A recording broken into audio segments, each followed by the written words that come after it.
नमस्कार दर्शकों, मैं आपके साथ गौरव और आप देख रहे हैं देश का नंबर 1 न्यूज चैनल अक्ष न्यूज। तो बुलेटिन की शुरुआत करते हैं आज की हेडलाइन से। पठानकोट पुलिस की बड़ी कामयाबी, जम्मू से आकर मोबाइल चोरी करने वाले 2 नाबालिग चोर गिरफ्तार, 11 नए आईफोन बरामद। मुख्यमंत्री योगी आदित्यनाथ ने गोरखनाथ मंदिर में जनता दर्शन पर समस्याओं के तत्काल निस्तारण के दिए निर्देश। फरीदकोट गुरु गोबिंद सिंह मेडिकल अस्पताल के मनोरोग विभाग के बाहर मेडिकल वेस्ट के ढेर, अस्पताल ने खुद सफाई करने की तैयारी। शिमला के धामी में पत्थरों से सजी खेल की चोरा परंपरा, मानव बलि का ऐतिहासिक विकल्प। बठिंडा में परशुराम गली नंबर 3 में खवाड़ के गोदाम में भीषण आग, लाखों रुपए का नुकसान, दमकल और लोगों ने मिलकर काबू पाया। अमृतसर रामबाग घास मंडी में मैकेनिकों और भाजपा नेताओं ने धूमधाम से मनाया विश्वकर्मा दिवस। कोटकपुरा में पटाखों की दुकान पर फायरिंग, युवक गंभीर रूप से घायल, पुलिस की कार्रवाई पर उठे सवाल। नोएडा इंटरनेशनल एयरपोर्ट का उद्घाटन 30 अक्टूबर को नहीं होगा, नई तारीख का बेसब्री से इंतजार। गुरुग्राम में स्वच्छता को लेकर बड़ा कदम, 800 वाहनों के साथ डोर टू डोर कचरा संग्रहण शुरू। रोहतक के प्लेटफॉर्म नंबर 1 पर टला हादसा, शख्स की बहादुरी से महिला और बेटा सुरक्षित। अब खबरें विस्तार से।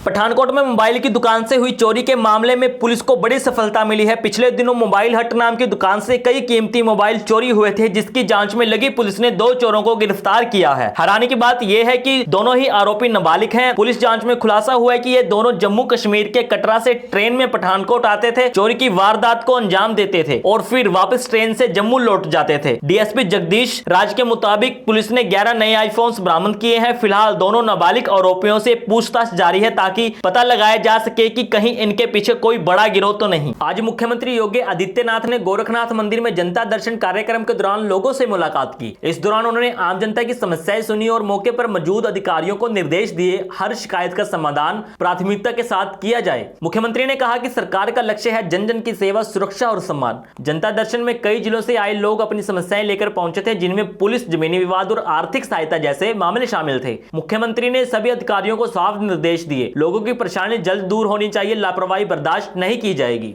फरीदकोट से एक वीडियो सोशल मीडिया पर तेजी से वायरल हो रही है। इस वीडियो में गुरु गोबिंद सिंह मेडिकल हॉस्पिटल के मनोरोग विभाग के बाहर मेडिकल वेस्ट के बड़े बड़े ढेर लगे नजर आ रहे हैं। इन ढेरों से बदबू फैल रही है और इस्तेमाल की हुई सिरिंज और दूसरे सामान खुले पड़े हैं, जिससे बीमारियां फैलने का खतरा बढ़ गया है। इस मामले में जब मेडिकल सुप्रिंटेंडेंट डॉक्टर नीतू कुक्कड़ से बात की गई तो उन्होंने बताया कि अस्पताल की वेस्ट उठाने वाली एजेंसी का ठेका रद्द हो गया था, जिसकी वजह से यह समस्या सामने आई है। उन्होंने कहा कि अब अस्पताल अपने स्तर पर कचरा उठाने की व्यवस्था कर रहा है और अगले 2 से 3 दिनों में पूरा वेस्ट हटा दिया जाएगा। अगले दिन खेल का चौरा मैदान में निभाई जाती है। यहाँ घाटी के दोनों ओर की 2 टीमें जमोगी और कटेड़ू एक दूसरे पर पत्थर बरसाती है। इस बार खेल के दौरान कटेड़ू टोली के सुभाष को पत्थर लगा और परंपरा। बठिंडा से बड़ी खबर, परशुराम नगर गली नंबर 3 में देर रात एक गोदाम में भीषण आग लग गई। बताया जा रहा है कि यह गोदाम खवाड़ का बना हुआ था और आग इतनी तेजी से फैली कि लाखों रुपए का सामान जलकर राख हो गया। मौके पर पहुंची दमकल विभाग की करीब 20 से 25 गाड़ियों और फायरमैन की टीम ने कड़ी मशक्कत के बाद आग पर काबू पाया। वहीं स्थानीय लोगों ने भी आग बुझाने की मदद की। आपको बता दें कि दिवाली से पहले बठिंडा में आग लगने की यह तीसरी घटना है। फिलहाल राहत और बचाव कार्य जारी है।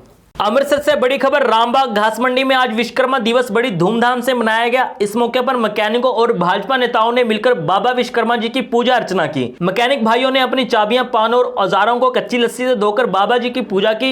ये परंपरा उनके काम और मेहनत को सलाम करती है। कार्यक्रम में मैकेनिक बिट्टू ब्राड़ ने कहा कि विश्वकर्मा दिवस मेहनत कशों का त्योहार है और इसे सभी को मिलकर मनाना चाहिए। वहीं भाजपा नेताओं ने कहा, बाबा विश्वकर्मा जी को विश्व का पहला इंजीनियर माना जाता है और उनकी प्रेरणा से हर व्यक्ति अपने हाथों से कमाई कर रहा है। अंत में सभी ने मिलकर देश के सभी मेहनतकशों को विश्वकर्मा दिवस की शुभकामनाएं दी और सभी के विवाह में उन्नति की कामना की। कोटकपुरा से बड़ी खबर, पुरानी रंजिश के चलते आज कोटकपुरा शहर में गोली चलने की घटना सामने आई है। दरअसल पटाखे की दुकान पर बैठे एक युवक पर कुछ हमलावरों ने फायरिंग कर दी। इस दौरान युवक गंभीर रूप से घायल हो गया, जिसे इलाज के लिए फरीदकोट के जीजीएस मेडिकल हॉस्पिटल में भर्ती करवाया गया है। घायल के भाई ललित ने बताया कि एक दिन पहले भी उन्हीं हमलावरों ने उसके भाई के साथ मारपीट की थी और गले से करीब 10,000 रुपए छीनकर ले गए थे। इसके बारे में उन्होंने पुलिस को शिकायत भी की थी, लेकिन कोई कार्रवाई नहीं हुई। ललित ने पुलिस पर लापरवाही का आरोप लगाते हुए कहा कि अगर पुलिस ने समय पर कार्रवाई की होती तो आज यह वारदात नहीं होती। उन्होंने सरकार और पुलिस प्रशासन से इंसाफ की मांग की है। फिलहाल थाना सिटी कोटकपुरा पुलिस ने मामला दर्ज कर लिया है, आरोपियों की तलाश शुरू कर दी है। हालांकि पुलिस अधिकारी मीडिया के सामने कुछ भी बोलने से बच रहे हैं। नोएडा इंटरनेशनल एयरपोर्ट के उद्घाटन की तारीख अब बदल गई है। पहले 30 अक्टूबर को इसके शुरू होने की तैयारी थी, लेकिन अब उद्घाटन टल गया है। जेवर में बन रहा ये एयरपोर्ट देश का सबसे आधुनिक एयरपोर्ट बनने जा रहा है और इसका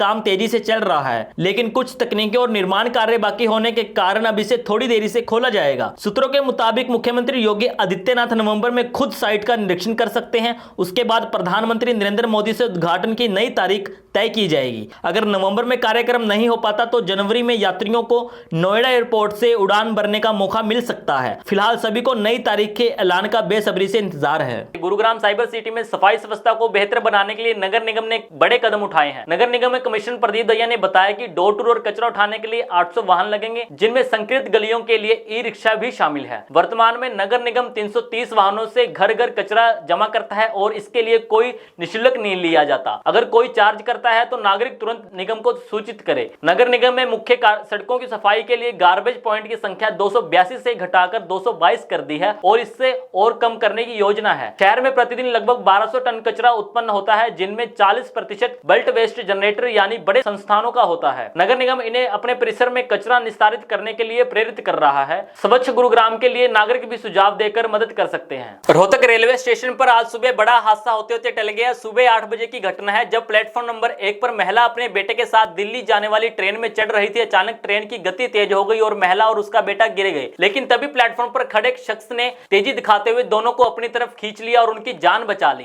ट्रेन तुरंत रोकी गई और महिला और उसके बेटे को सुरक्षित ट्रेन में बैठाया गया। यह पूरी घटना कैमरे में कैद हो गई है। यह वीडियो सोशल मीडिया पर खूब वायरल हो रही है।